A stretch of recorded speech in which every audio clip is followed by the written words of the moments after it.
આજે આપણે જે મંદિર જોઈ રહ્યા છે એ યુનાઇટેડ અરબ એમિરેટ્સનું સર્વપ્રથમ ટ્રેડિશનલ મંદિર બનવા અહીંયા જઈ રહ્યું છે અને આપને આનંદ થશે કે 14મી તારીખે આપણા માનનીય પ્રધાનમંત્રી શ્રી નરેન્દ્ર મોદી અને ગુરુહરિ શ્રી મહંત સ્વામી મહારાજ આ મંદિરનું ઉદ્ઘાટન કરવા જઈ રહ્યા છે। આ મંદિર જે બહાર પથ્થર વાપરવામાં આવ્યો છે એ આપણો રાજસ્થાનથી આવે છે અને અંદર જે માર્બલ વાપરવામાં આવ્યો છે ઇટલીથી આવે છે। 7 શિખરનું આ સુંદર મંદિર અહીંયા જે બનવામાં આવી રહ્યું છે એ 7 શિખર એટલા માટે બનાવ્યા છે કારણ કે આ દેશમાં 7 અલગ અલગ એમિરેટ્સ છે।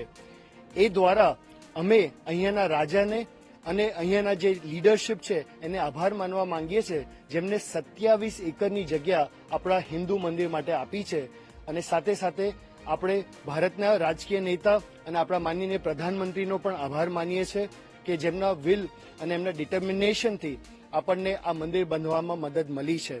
તો આવું સુંદર મંદિર ટૂંક જ સમયમાં અહીંયા ઓપન થવા જઈ રહ્યું છે અને 18મી તારીખ પછી દરેક વિઝિટર્સ અહીંયા આવીને મંદિરના દર્શન પણ કરી શકશે।